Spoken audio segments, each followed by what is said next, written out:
Boa tarde a todos. Daremos início à audiência pública para o debate das propostas de reforma política sob análise na comissão.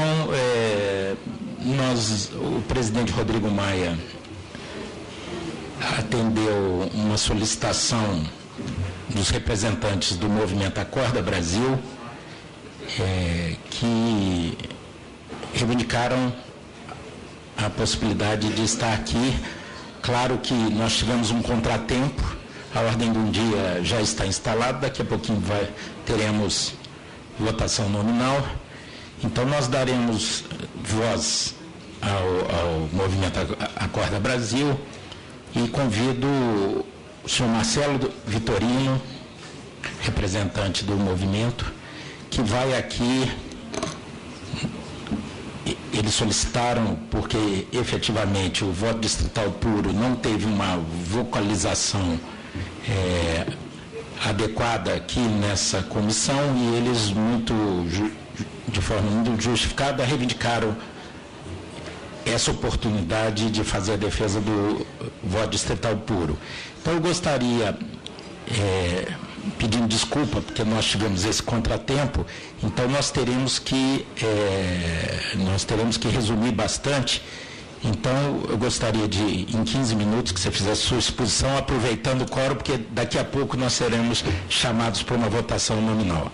Com a palavra, agradecendo a presença do nosso relator, deputado Marcelo Castro, eu passo a palavra ao representante do movimento Acorda Brasil, Marcelo Vitorino.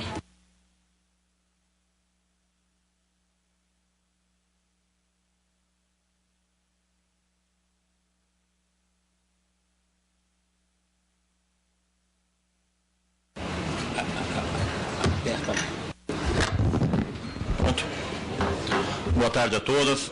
Primeiramente, quero agradecer a figura do presidente Rodrigo Maia por ter aceito o requerimento do Acorda Brasil, a figura também do deputado Índio da Costa por ter feito o requerimento, a paciência do relator também por ter nos atendido. Então, eu vou falar com bastante brevidade por causa da circunstância.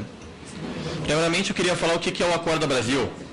O Acorda Brasil, ele não é um movimento de rua apenas, ele é um movimento de interlocução política. Ele é um movimento que tem foco em reforma política, econômica e constitucional. Então, nós fazemos parte de um grupo de movimentos com mais de 20 movimentos de rua. O Acorda Brasil, sozinho, ele tem uma representatividade de 200 mil pessoas.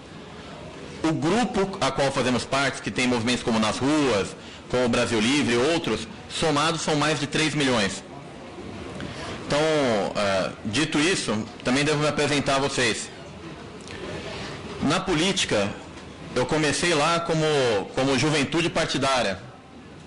Eu carreguei bastante placa, entreguei muito santinho, fiz parte de convenções, batalhei voto para candidato.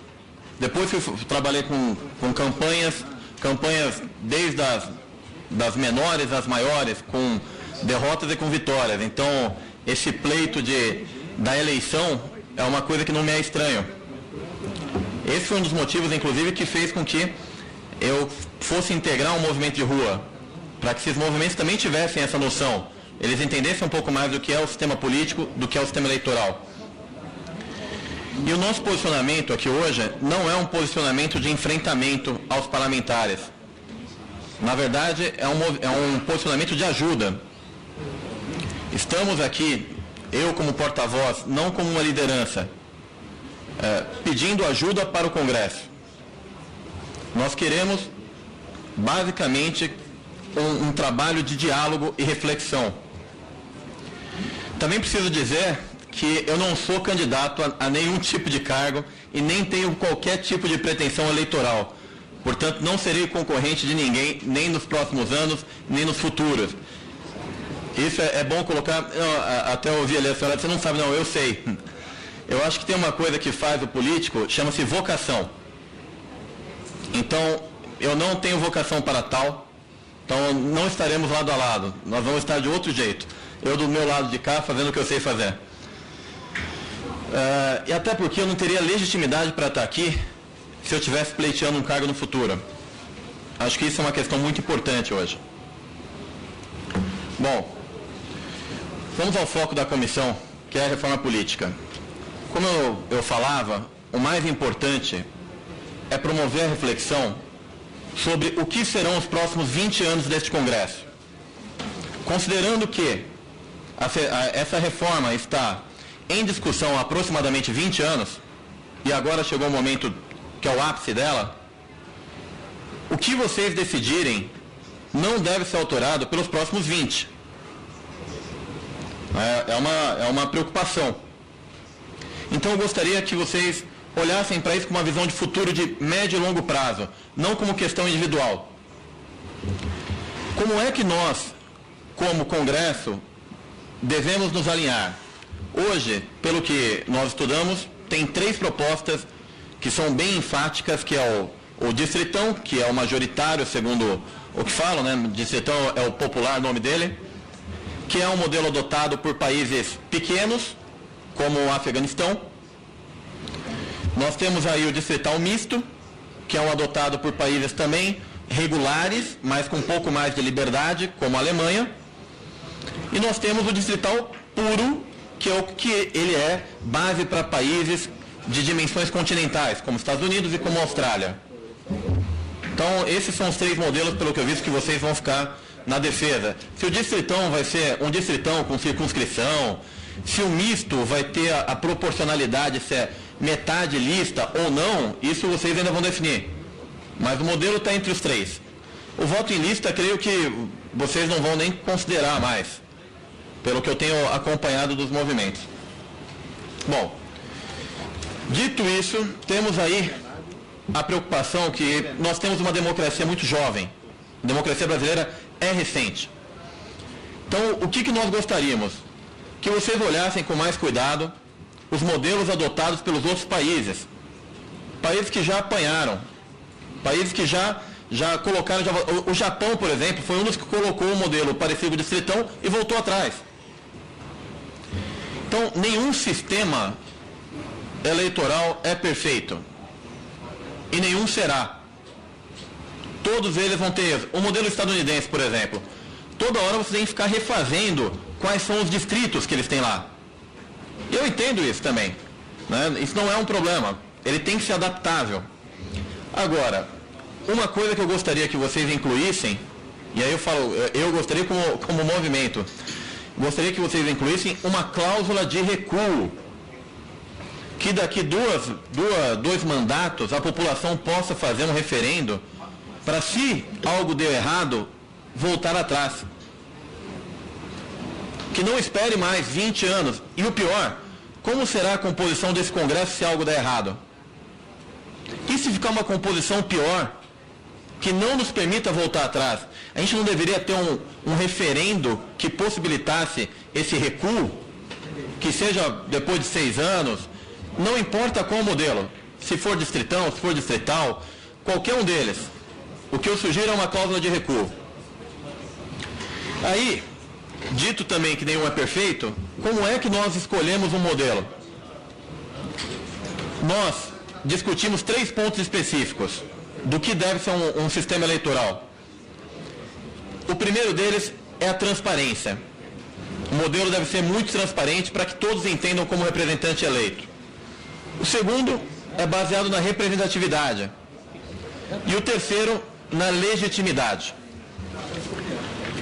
Como transparência, nós defendemos o fim do coeficiente eleitoral, que isso é uma afronta para uma transparência. Também, junto com ele, o fim da coligação proporcional. É impensável o eleitor votar no candidato, além dele arrastar outro candidato, este candidato ser alguém desconhecido ao eleitor, e ainda de outro partido. Também um ponto que eu vejo a discussão aqui, ontem inclusive, vi aqui nessa comissão, discussão sobre o voto impresso. Nós fomos veementemente a favor de um sistema que permita o voto impresso, que ele seja visível ao eleitor e que depois possa ser auditado, mas não auditado pelo próprio TSE. Ele tem que ser auditado por órgãos independentes. Todo o sistema hoje é baseado no TSE. O que nos leva a um outro problema. O TSE é de fato independente? A escolha do TSE se dá de uma via que permita a sua independência? Ele não deveria ter um outro modelo, como uma eleição para desembargador, você tem ali uma eleição do colegiado, dessa eleição do colegiado você tem lista tríplice, que tem uma segunda eleição e só depois isso é levado para o executivo? Nós precisamos continuar tendo indicação direta? Então, nós somos a favor que se mude a indicação do TSE. E para que o órgão que faça a eleição não seja o mesmo órgão que apure o resultado. Só esse tipo de mudança vai dar muito mais transparência ao resultado das urnas e com certeza vocês vão ganhar muito com o respaldo da população. O segundo ponto principal se diz respeito à legitimidade. E aí que temos um problema grande que se diz respeito ao financiamento de campanha. Os movimentos, eu já vi aqui também defesa de que as empresas deveriam ser proibidas de doar. E eu discordo disso. Quando você coloca a proibição da doação pela empresa, é quase como se nós criminalizássemos o empresário que faz a doação. Como se colocássemos todos os empresários no banco do réu como criminoso. O que nós defendemos não é a proibição da doação da pessoa jurídica, mas sim a limitação desta pessoa jurídica em contratos com o governo. Então você quer doar, você tem um ideal, você só não vai poder ser beneficiado depois. Tudo bem, se você quiser doar mesmo assim, eu acho que essa doação é válida, ela é legítima. Outra coisa seria o limite de doação. Hoje temos aí um percentual do faturamento. Mas o percentual, quando você pega uma empresa gigante, ele é um percentual muito significativo. Então, além do percentual, por que não estipular também um teto em absoluto, que possa ser variável de acordo com o pleito? Fora disso, também acho uma discussão válida pelos senhores, o teto de gasto. Do mesmo jeito que os senhores, eu também vivo essa parte da eleição a cada 2 anos. Então, se não houver um teto para gasto, essa corrida maluca não vai ter fim. Principalmente em modelos como o Distritão. Modelos como o Distritão vão levar o custo das campanhas ao dobro ou ao triplo. Bom, a outra parte também que diz respeito ao financiamento se diz ao fundo partidário. O fundo partidário não é um mal. O fundo partidário ele é mal distribuído. Acontece que aí vários partidos são montados para pegar o fundo partidário. Nós defendemos uma cláusula mínima para representatividade, para que possa ter direito ao fundo partidário e também ao tempo de televisão.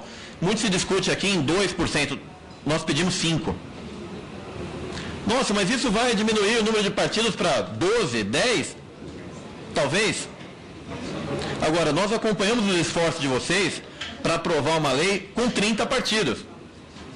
E se houver um distritão, ainda, que é o outro modelo pior, serão 513 lideranças individuais. Isso é uma aberração do sistema. Isso não é política. Então, por fim, ainda defendendo a legitimidade, nós defendemos o chamado voto livre, que é o fim do voto obrigatório. É impensável obrigar alguém a votar. A pessoa tem o direito de não votar. Até porque obrigar alguém a votar, muitas vezes ela vota por exclusão. Se vocês forem analisar bem, na última eleição presidencial, nós tivemos algo próximo de 1/3 de eleitores que não foram ou que votaram em branco.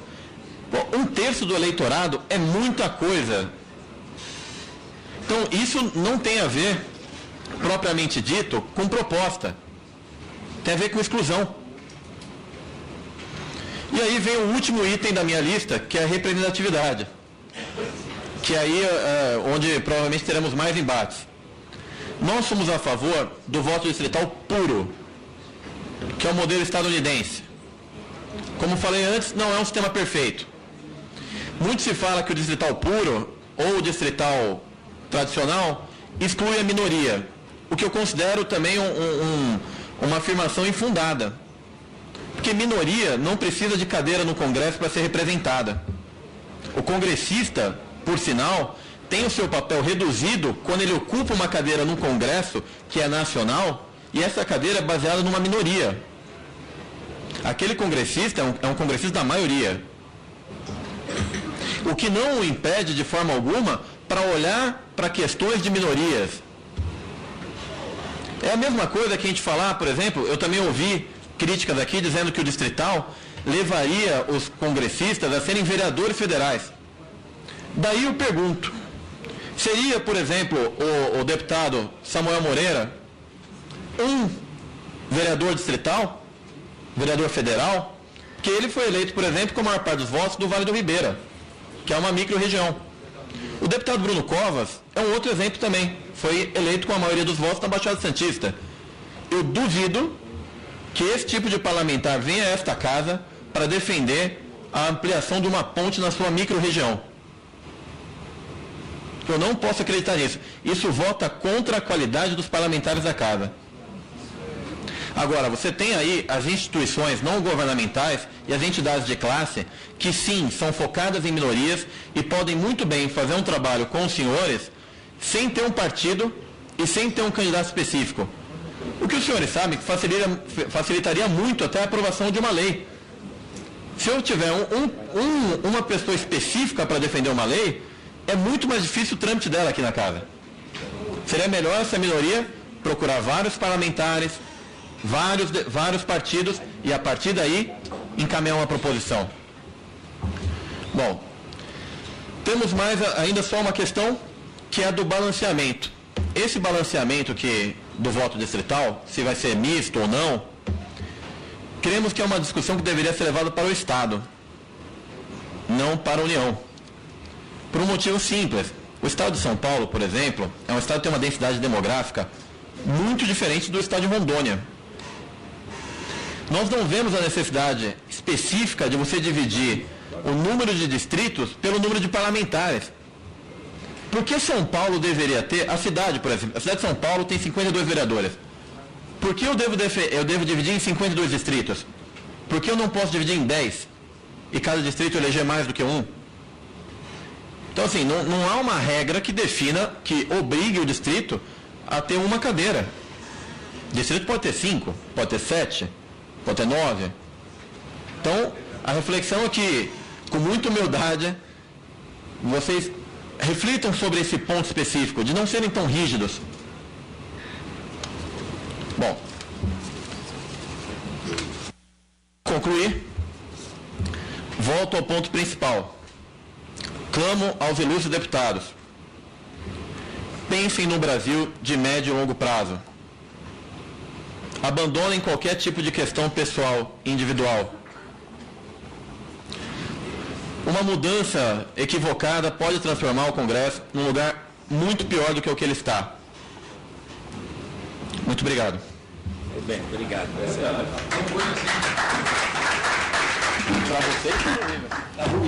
Agradeço muito o Dr. Marcelo Vitorino, que representa o Movimento Acorda Brasil, que trouxe um enfoque que realmente tinha ficado prejudicado da abordagem nas nossas discussões do Distrital Puro.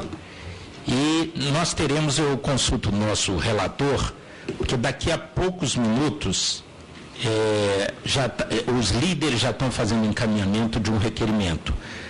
Talvez a sugestão é que a gente vá ao plenário votar e retornemos imediatamente. É isso?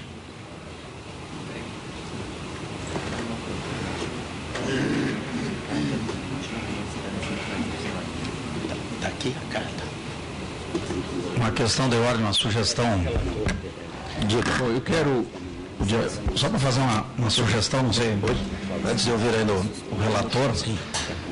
Me parece que hoje está um dia difícil de nós fazer esse debate na dimensão que nós nos propomos, né, em termos com o relator, em relação a fazer a discussão ponto a ponto. Então hoje, inclusive, encontrei o deputado Marcelo Castro ontem, ele diz, amanhã é o principal dia de todos, porque a partir de amanhã, que é hoje agora, nós vamos fazer a discussão com profundidade. Eu imagino, não sei se a gente poderia, a sugestão seria fazer a discussão com a profundidade que precisa e a atenção e a dedicação teria que ser amanhã de manhã. Porque nós vamos ficar nesse vai e vem, olha a dimensão do que está proposto lá no plenário em termos de votação para o dia de hoje.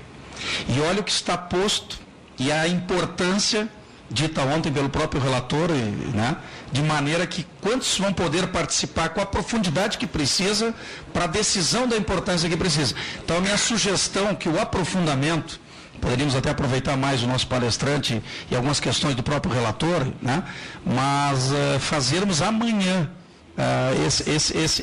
esse debate com a profundidade.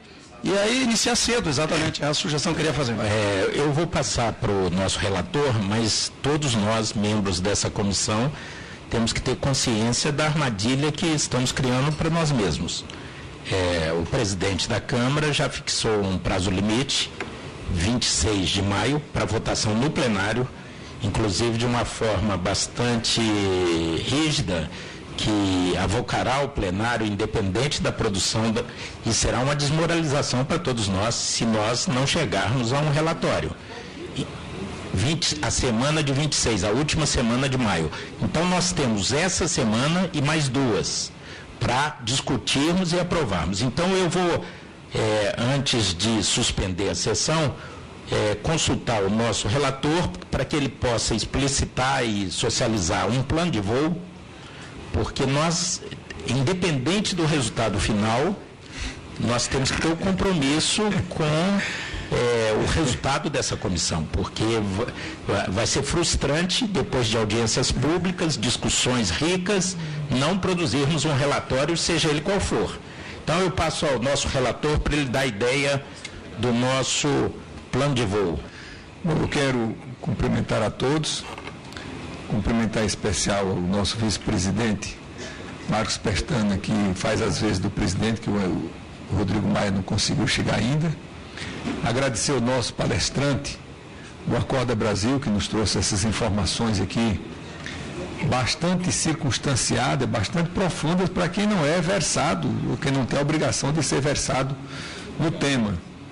E ele diz aqui que não tem a menor vocação para a política. Eu acho que 100% de nós aqui discordamos. Vocação ele não tem, ele pode até não querer. Vocação ele tem, pode até não querer ser. Uma pessoa que não é política. Aberta tá aqui. A votação nominal. Bom, então deixa eu dar minha sugestão aqui. Nós, como o Marcos Pestana disse, nosso prazo expirou. Então hoje não vai ser uma sessão deliberativa, vai ser meramente consultiva. Então não tem nenhum problema, a gente vai lá, vota e volta para cá. E a gente vai debater aqui os vários sistemas eleitorais, a gente delibera. Amanhã pela manhã eu já apresento o relatório para correr os prazos. Porque pode ter pedido de vista, e aí pode ultrapassar os prazos e a gente não produzir o relatório.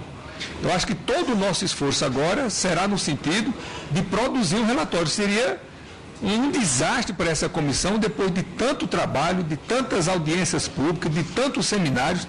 Visitamos o Brasil praticamente todo, a gente chegar no final, se não teve prazo, ninguém votou nada. Não. Então, mas, presidente, pela ordem, pela ordem, um minuto só. Deputado Benito Gama.